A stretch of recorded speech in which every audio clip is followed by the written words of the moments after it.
to do that again. I want to go there. Everybody else. All downhill,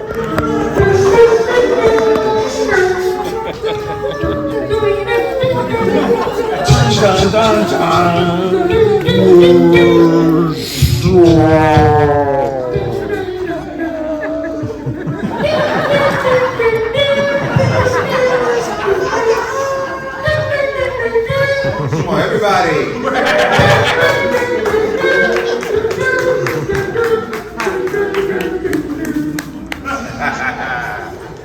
All right, let's get started. So, how you doing?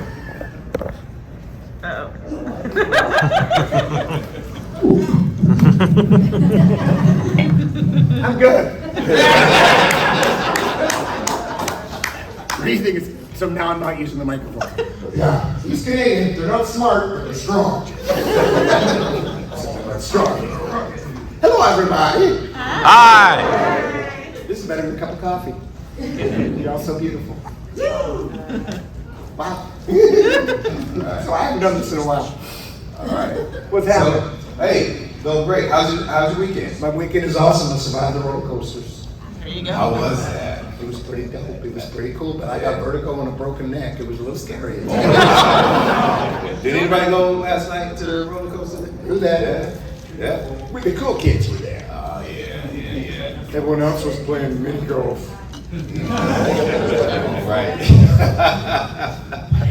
Who did the mini golf? Was it fun? Yeah. Did Gary cheat? What? Did Gary cheat? Yes. Oh no, he was him, Sue, Tanya, they take that very seriously. I've seen Gary hit a golf ball 322 yards. He is a beast on a golf course. And I know Gary would be like, I know. You had I'm a- playing putt-putt, but I just want to hit one long one. Oh, Lord.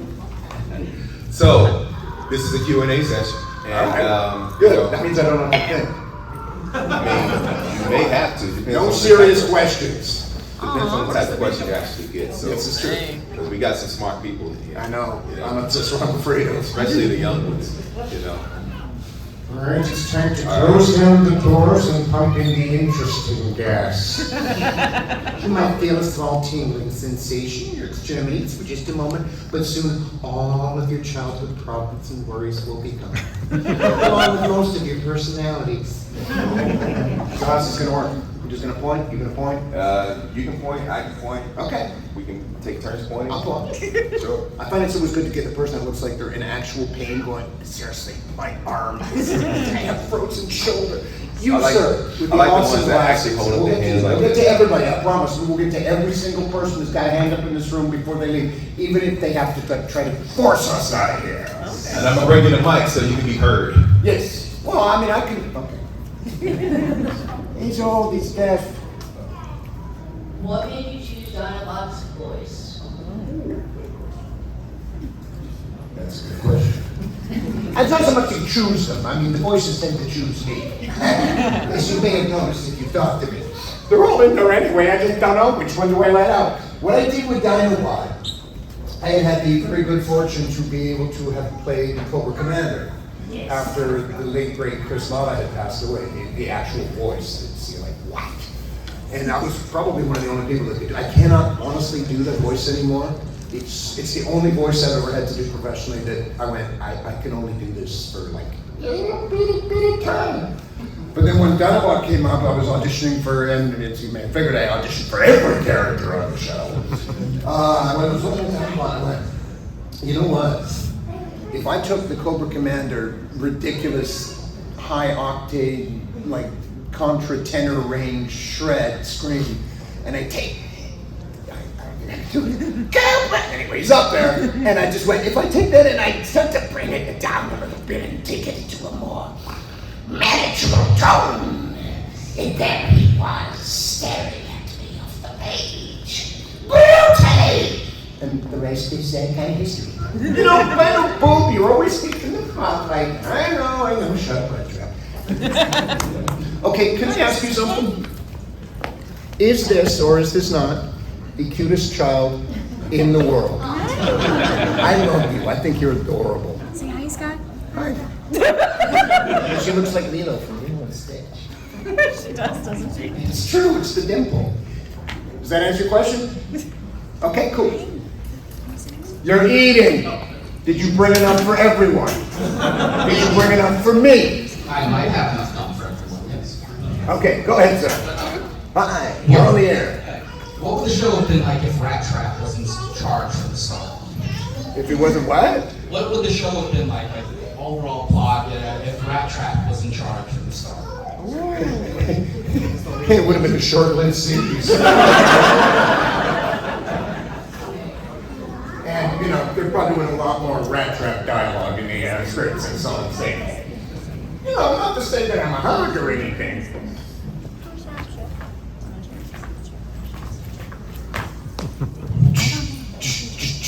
You sir. When audition? Wait a minute. Wait for it. I made this man a promise. What's up? What do you think would have happened if Dinobot would have beat Optimus Prime and became the leader of the Maximals? The world would be a much better place. Unfortunately, I ended up dying. Twice! I was cloned once. Apparently I was delicious. It's a good question. You know what? I wish I had a better answer for you.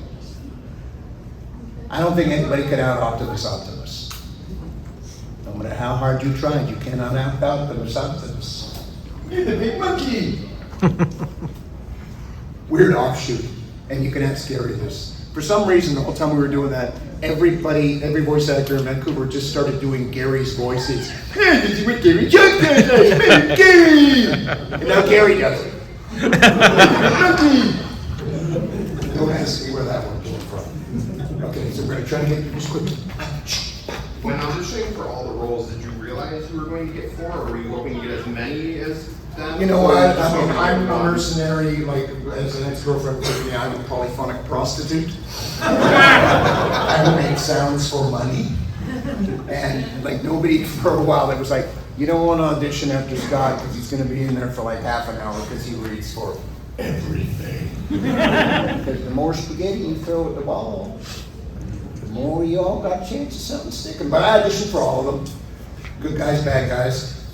And it was actually at a time where I wasn't working much, and I was going like, oh my God, what?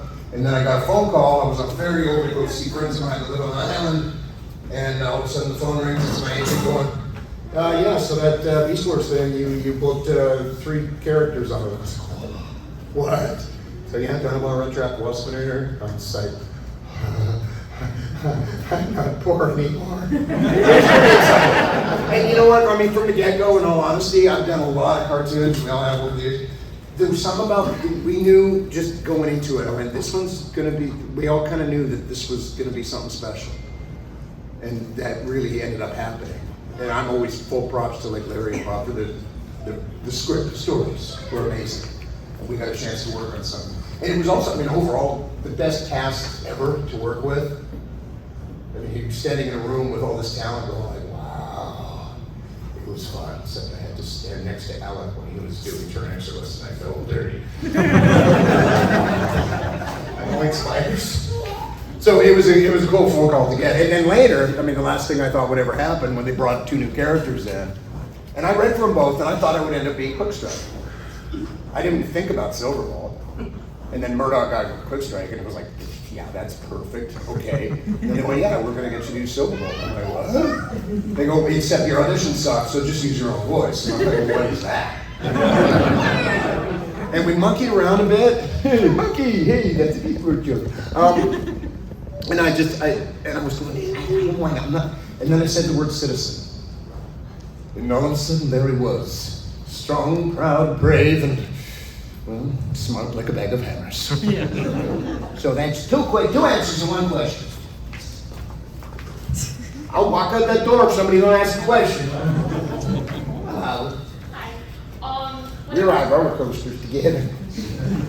Oh, how was your jerky? Jerky was actually pretty good. There's a jerky store in the mall. When you were in The crawfish jerky, it's not making me throw crawfish, I'm just saying. It's not. But the guy that was running the store, he said that. I thought, you were the most honest salesman in the world. When you were in the recording room, recording all these voices, was there any scenes that were most memorable to you?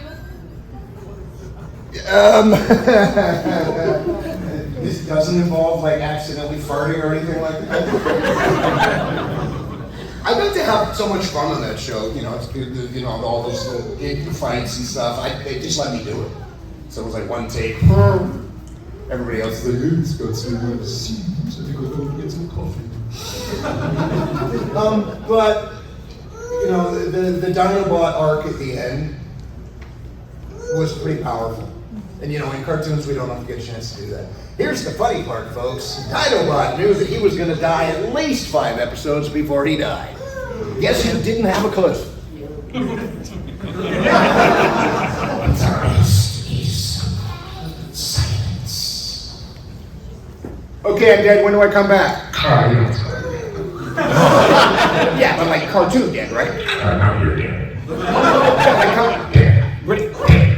Damn! Quarter of my paycheck.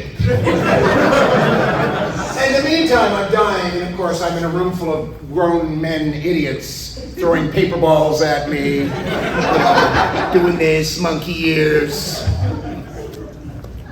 Comedy is easy to get. No, it's the other way around. In drama, to die is simple. Comedy is difficult. So I'm gonna ask you. You, sir, the tall young man in the back. Oh, me? Yes, Okay. yes. So, want to know, what would you call your style of acting, voice acting? Irritating? Style? Cathartic? Therapeutic? If I didn't spend my days in a small padded room screaming, I swear to God, I'd be spending my days in a small padded room screaming. I don't know.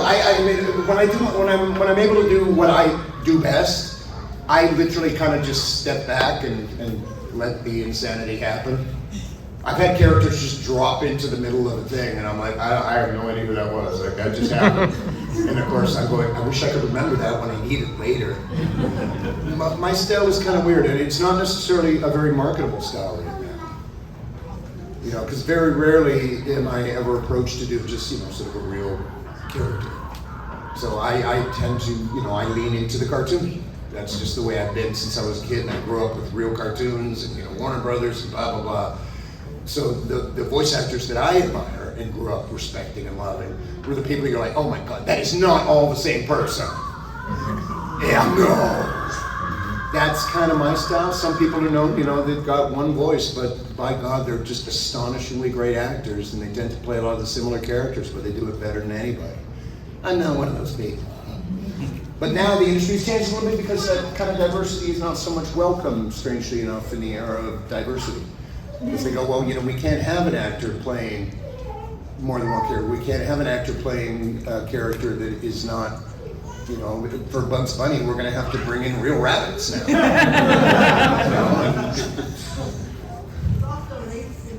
Now, Mr. Blank, you know what? We love your work, but the network has said that we need to bring in some real rabbits now. And, yeah, the stutter on the that's kind of.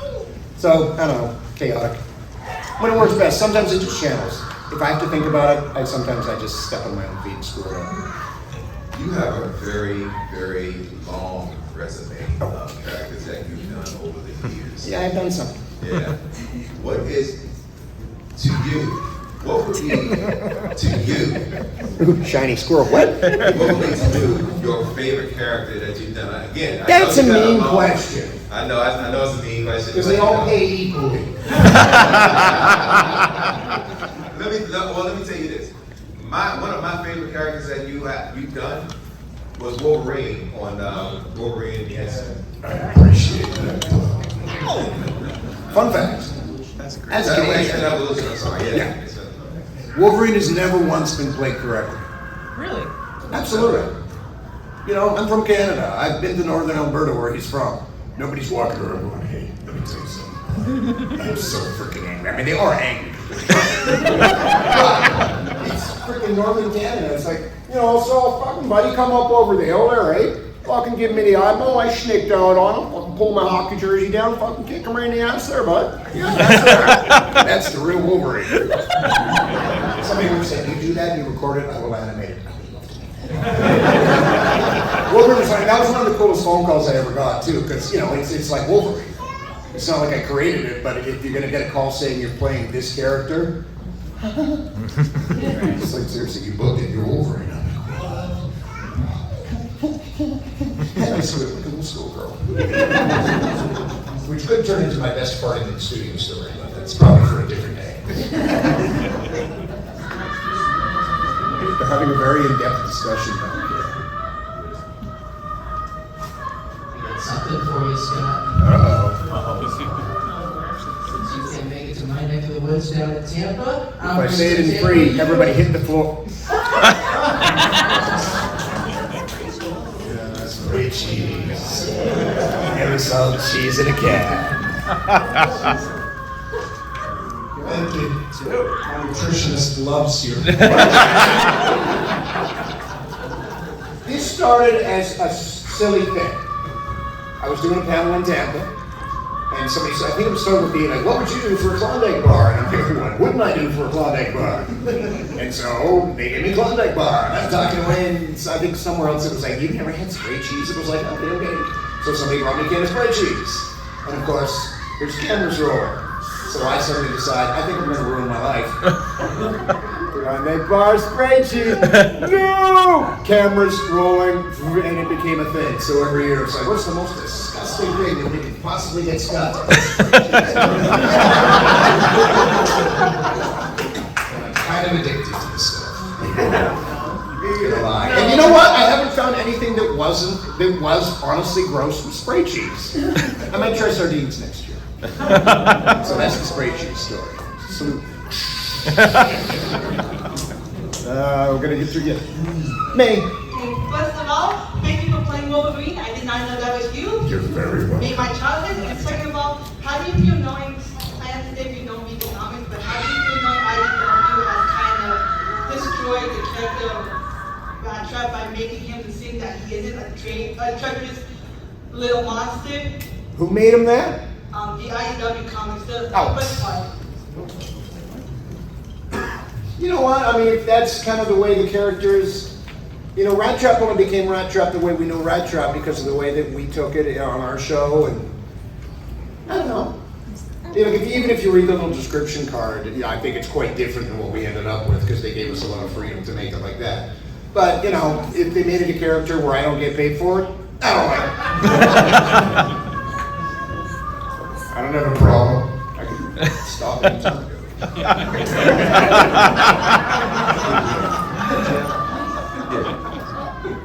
By the way, if you're going to do that with spray cheese, do not do it in Tampa when it's 112 degrees with high humidity. That shit expands like foam.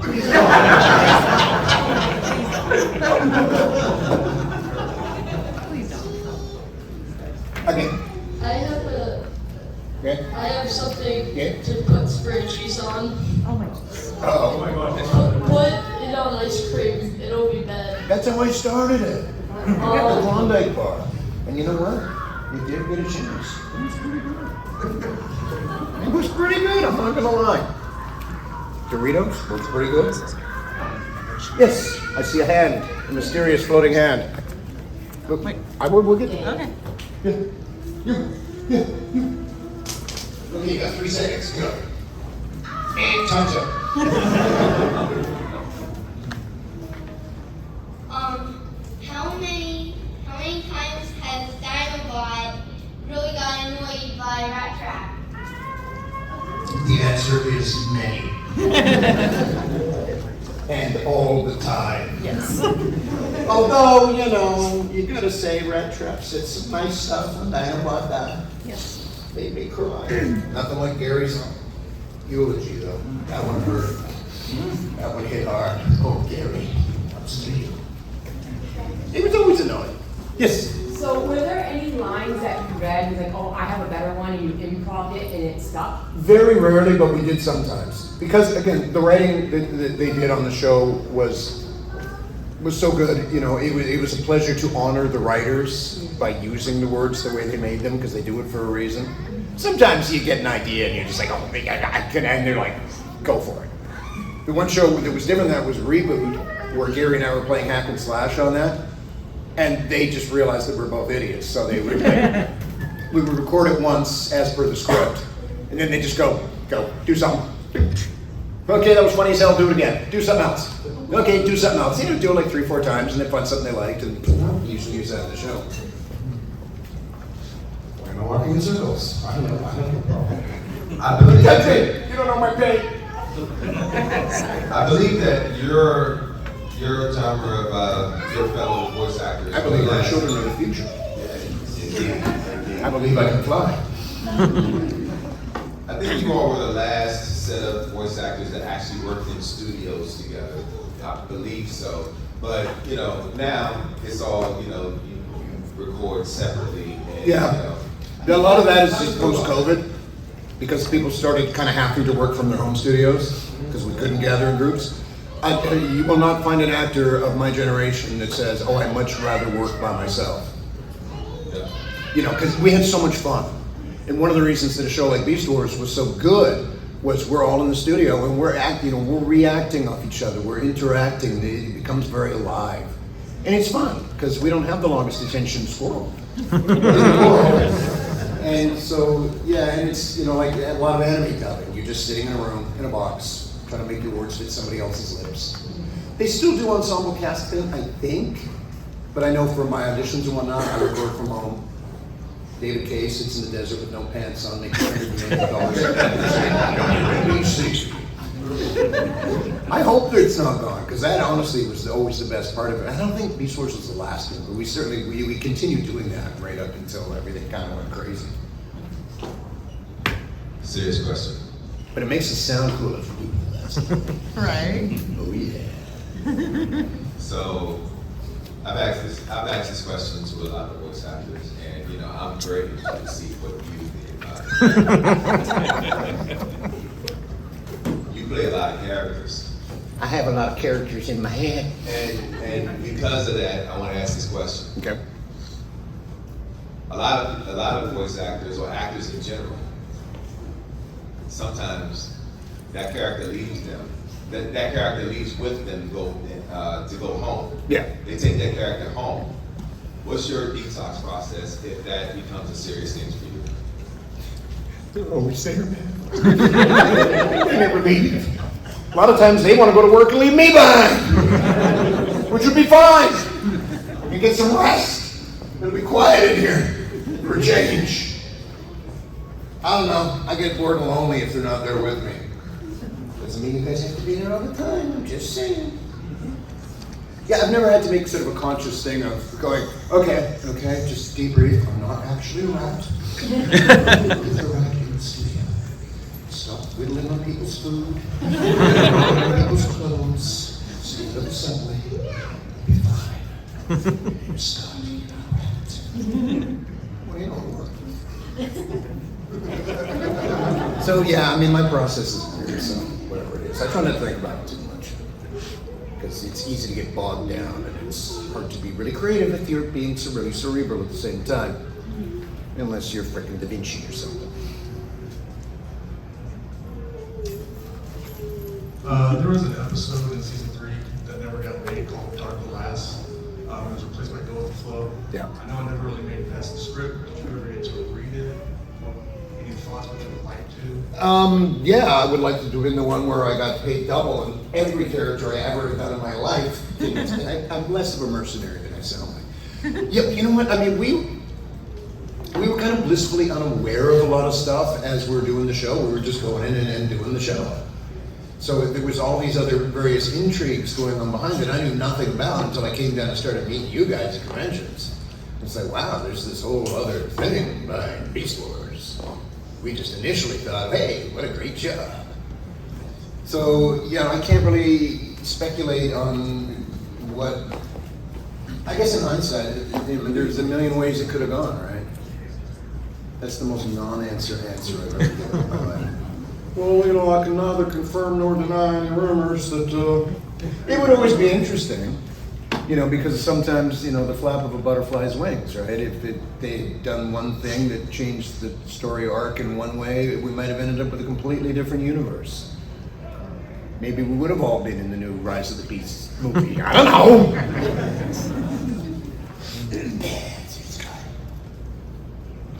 I've done this before because I'm old and stupid. It's like, well, I'm sorry, I can't hear you. Is there a character that you haven't played but would like to play? Yes, all of them.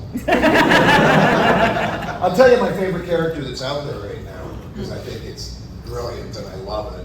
And if you know me, you know that I've got cells of the character.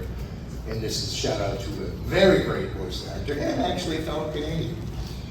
But if you asked me what we're going to do tonight, we're going to do the same thing we do every night.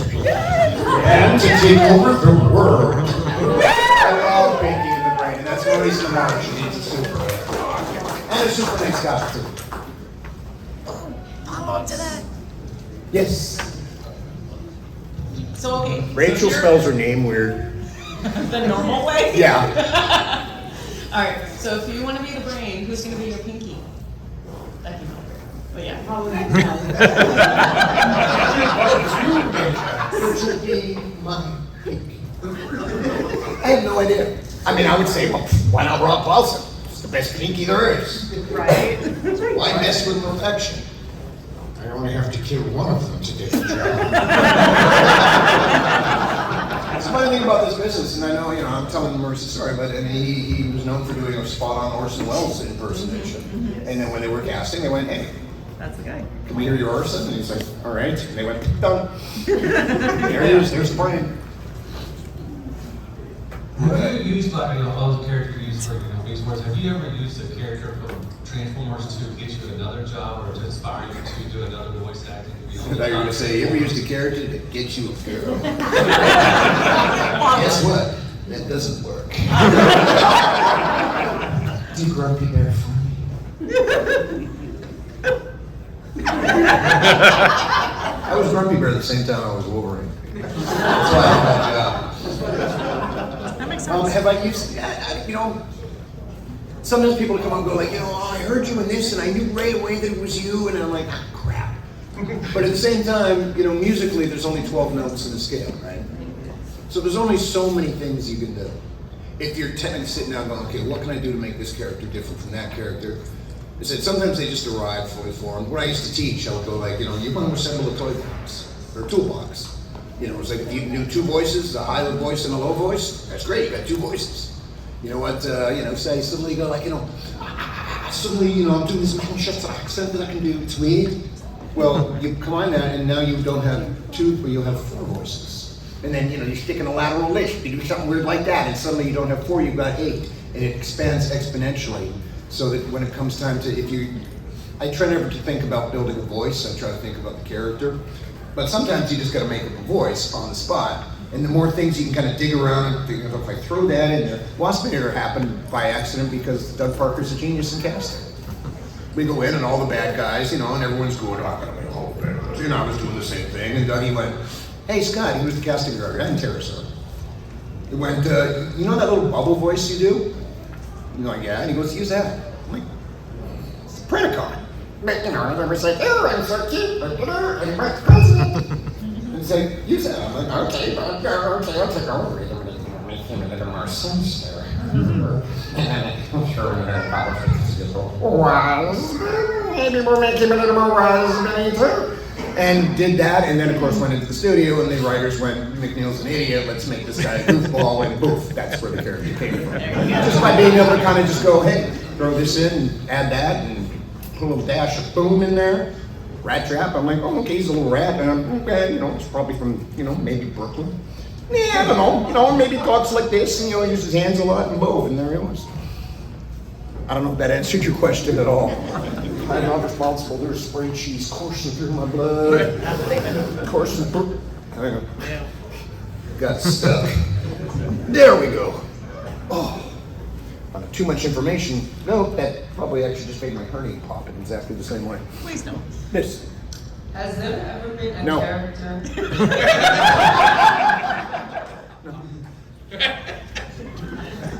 Has there ever No. been Third time. Has there ever No! Okay, comedy in threes, that's it. Has there ever I didn't have to do anything.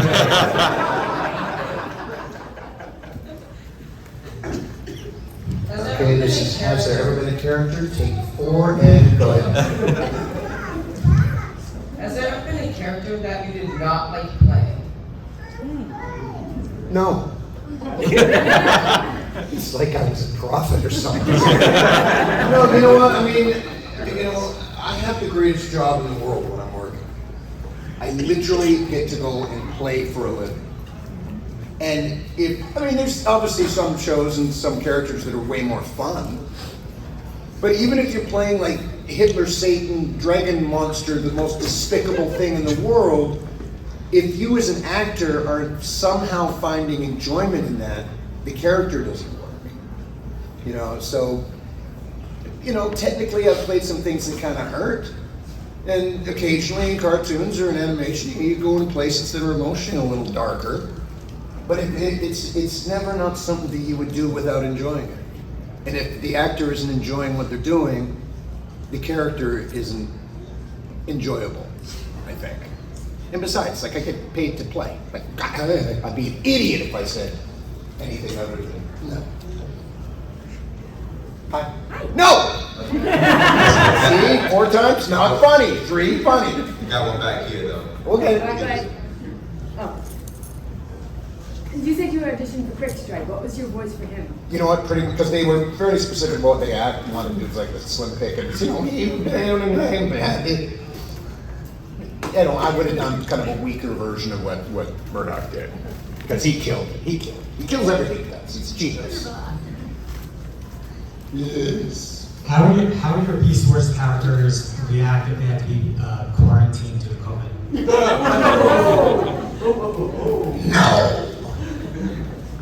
No! What was the question? It's been to drag himself after isolation. Why does the world hate COVID? Why does the world hate Weston?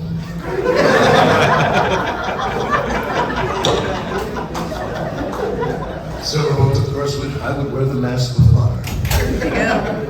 Do it for the people. We should have worked with Wasp a bit longer. It's funny.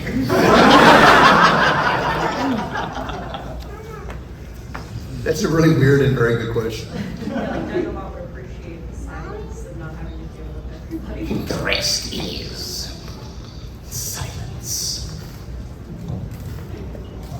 I gotta say, that did break my heart. The whole Dynamite, basically put his life on the line for. It was pretty fucking long.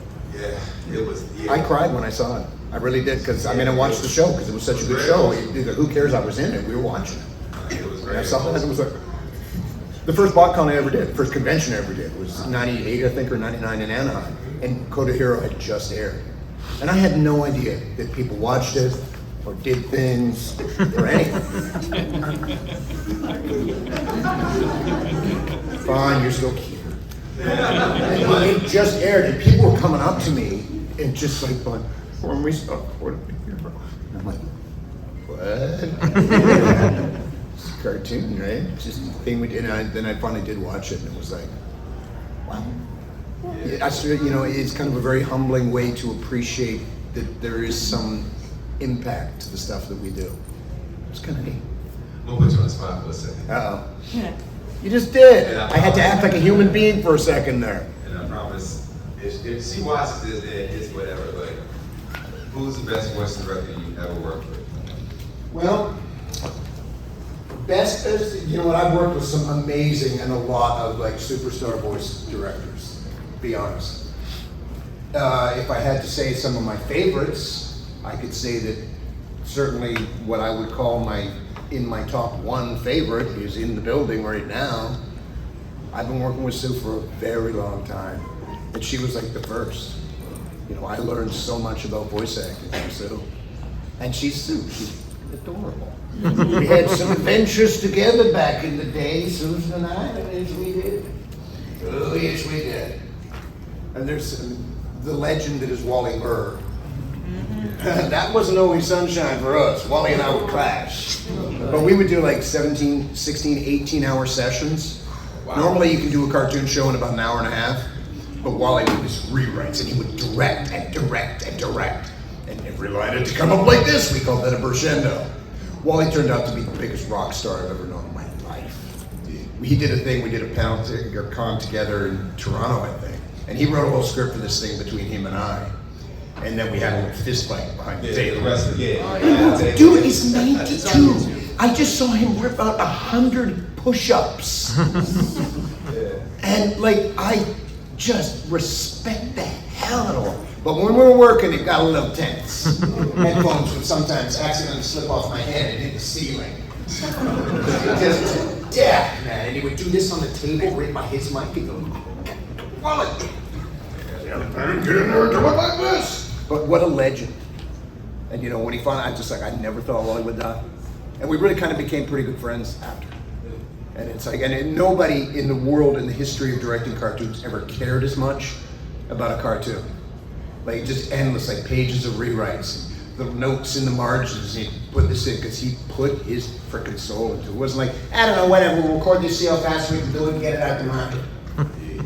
I mean, there's really kind of no bet. These days, you know, sometimes it's a little weird because the clients tend to, you know, you got the director in the studio, but literally every line you're like, you know, we go to the clients that are on the phone and the producers and it's like, okay, what did you guys think? You want, okay, so you want, I don't know if it's as much direct collaboration between the actors and the directors now as it used to be. It's a different world. You, sir! I forgot my question. Oh, come on, you're a pro right now, dude.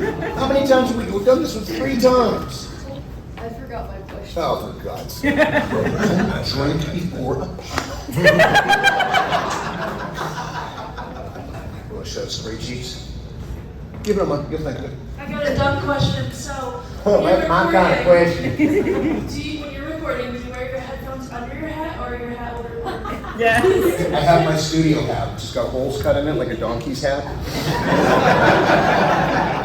I don't wear this hat in the studio. As a matter of fact, if you're even wearing a ball cap for acoustic purposes, you have to flip it backwards because it'll create a little acoustic shield over your face.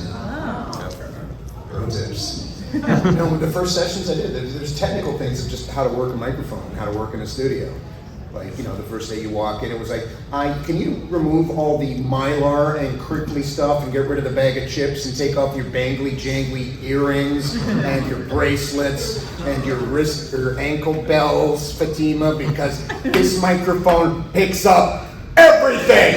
And yes, we heard you. So,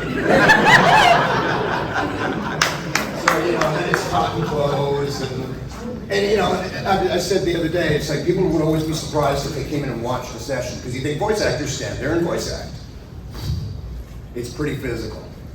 You know, because that's how you know, people go, how do you switch characters so fast? It was like, well, if you watch people that are good at that, they don't just switch the voice.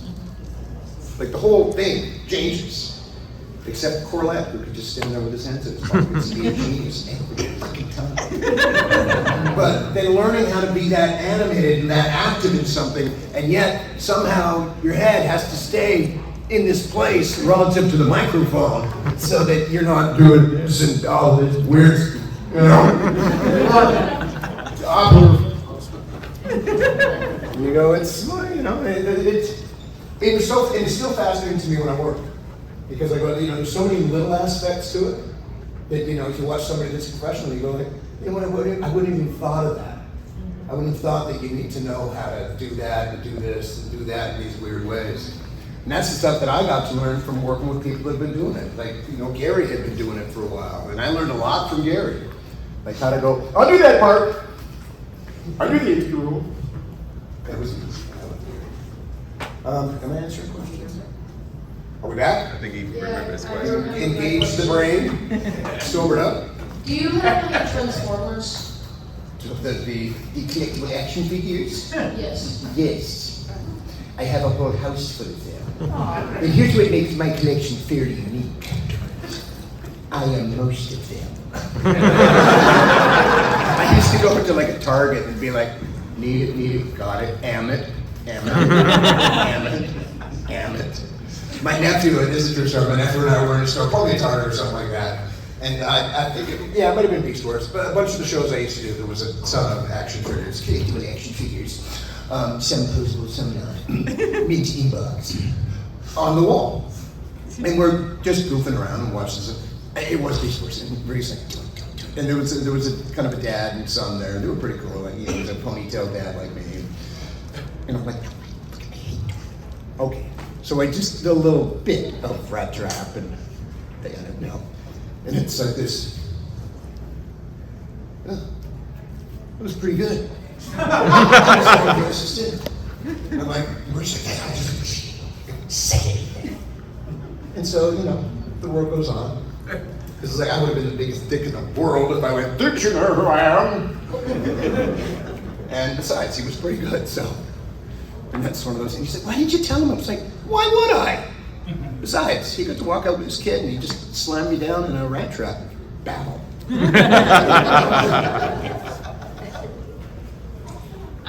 seem kind of like an adrenaline junkie. No. I resent you implying that I have any kind of addiction-based personality. I don't pop anything I want. What sort of reward do you get when you're like doing these like? What? What sort of reward do you get when you're doing like Q&As and live performances or like? Pure dopamine. My brain is releasing feel-good chemicals into my head. Strange fun fact, I'm actually more of a very quiet, reserved introvert than I am anything else, which is the joy of acting for me, which is because then I get to be anything that isn't that, And this, for me, is just a substantial and incredible rush. I don't do these, I haven't done a con in almost half a decade now. And when you come in, and I'm thinking, oh God, and then you guys, and it sounds like I'm sucking up, but the energy that I get from you guys is astonishing. And it's like, I get to wake right up. And now I'm old, so I'm exhausted when it's done. And get home, it's like, need sleep, must go sleep. No more spreadsheets. So I guess if an adrenaline junkie, probably not much. I'm pretty lethargic. I'm mostly just study up on the new wordifications of language. You mentioned a broken neck too, so. Yeah, you know what? I wish there was a really cool story with that. There it was, piloting my B-29 bomber through the fires of Nam, when I saw a busload of nuns and orphans about to caroom into the shark-infested waters. I had no choice but to deploy my flaming parachute, which take him to the tree, and I thought if I can save one kid, I'd rip that parachute off, and I dove head first into the ground, took that first shark out, bam! I tripped and fell down the stairs. And because I'm an idiot and I'm renovating sloth, I didn't happen to have railings on my stairs because I removed them because I was going to do something in the house 20 years ago and I never got around to it. I'm like, I'm a young dude, I don't need no stinking railings. Broke my neck, fractured my skull, broke my face. That was right in the middle of filming Riverdale. Oh. And because they're gracious and wonderful people, they were like, we're pissed off. I'm sorry. So that's the exciting tale of how Scott. Just say you wrestled a bear. Pardon? So just say you wrestled a bear. Absolutely, wrestled a bloody coordinate. Those drop bits that come out of the trees and just land in your head. You don't see them. It's up there now.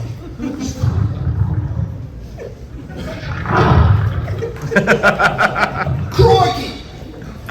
Look at Jim, I thought it was Clyde. Or hers. Or theirs. So you were mentioning your nephew. Do you, like, when you read to, like, the kids or anything like that, if you're reading, like, picture books and stuff, do you add voices to the characters you're reading to them? It's an interesting question, and it was an interesting observation in my life. When they were little, and now I'm old, I'm a grunkle. I've got, like, little micro second generation nieces and nephews. Some of them, they hated it. Because some kids are very literal, like very, very linear minded.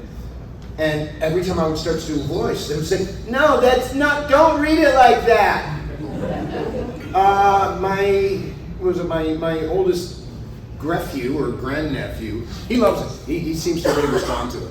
But he's a little weird like I am. But I found it with a lot of kids. There's a certain age where they're just like, no, you're doing it wrong. And then, hopefully the imagination opens up and then they kind of go. It was fun for my youngest nephew, Rudy, because he was a huge piece of horse fan. Like he was, my nephew Tyler was like, yeah, we all like, it was called Beasties in Canada. We love Beasties, but Rudy's obsessed. And he really kind of was. And Rudy was, was like me, right? Kind of a weirdo, nerdy kid at the time, and probably got a little poked and prodded at school. And, I like to think the story went like this. He's like, yeah, well, because the show was really popular. It's like, yeah, my uncle's, he said, yeah, right then, Peter, Rudy. So I was like, I'll tell you what, I'll come pick you up from school. Like Henry Cavill's never got to do the same thing. So I rolled up in my Corvette. Top down. And Rudy's out there. And, the Hollywood version of the story is right. He's actively getting bullied by a bunch of, frat guys. Maybe exaggerating a little, but he was kind of out with some people. And I pulled up and and he hops in the Corvette and it was just like, this is the best moment ever. He's like, yeah, this is my uncle. Oh, nice to meet you, bro. Touch the boy again. And we got to drive off. He might have still got beat up the next day. I don't know. This I'm pacing so much. Pacing because I have to pee. So last question. What? Yep. What if I say no? What if I just barricade the door? I tell you what, I'll make you a deal. Does anyone have a question that they want to say? Because if you do, put your hand up now. Put your hand up now, yes or no. You got no choice to hesitate. We're going to call this the lightning round. These are going to be very fast questions with very fast answers, I hope. And go ahead, sir, you're on the air. Is doing individual voices like a skill that you have to renew, like aiming a gun? Like a driver's license? You have to practice or you lose it or whatever. You know what, kind of, yes, actually. And I don't normally think of that, but I was down here doing this, and I'm trying to riff and throw all this stuff out there, and I'm going, I'm a little rusty right now. My voice was sore by Friday. So, yeah, but I mean, if you've got the same disorders that I have, you don't stop it anyway. It's constantly going. And if you keep that flow open, that's where you're going to, because you always have to come up with new stuff, too. So, second part, how do you keep track of I'm down at the DMV. Can I get a license for my personalities, please? No, good. Good. How do you keep track of some of the more popular voices? Extremely powerful medications. Yes.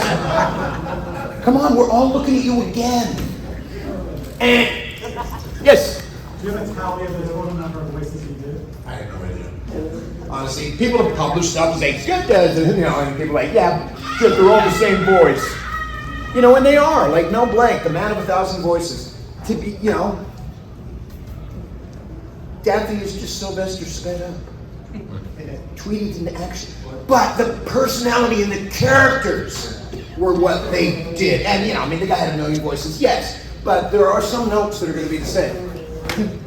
Do you have the Transmetal Waspinator toy? Yes. So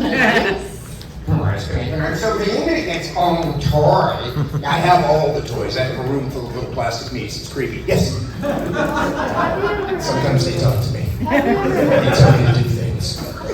Horrible things. Have you ever had to do voices in another language for translation? You know what? That's a very good question. And not really.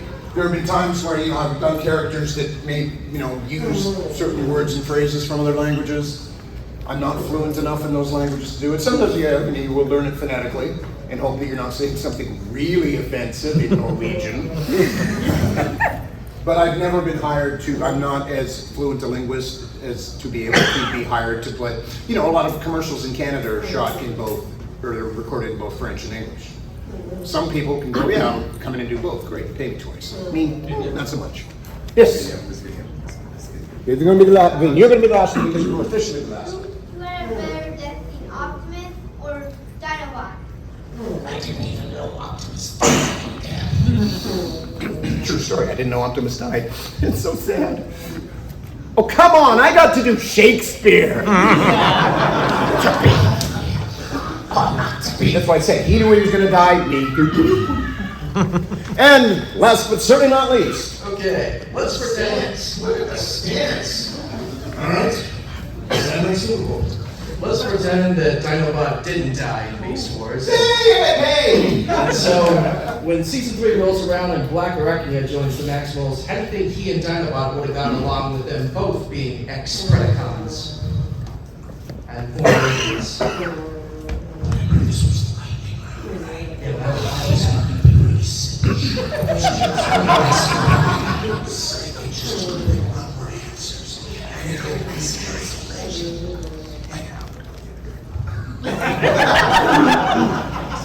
You're talking to a guy that has the toughest time in the world just living in the present as is. And he's like, what would happen if? I don't know. So just repeat the question. So if Dinobot had lived, and Black Arachnia joined the Maximals like she did in season 3, and now they're both on the same side, how do you think they would have gotten along, having been former Predacons and former enemies? and the fact that, Black Arachnia was certainly not bad on the eyes. It certainly removes some of the mold from the the old-fashioned way. Brutally! Yeah, way to go, Romeo. Like, that's gonna work.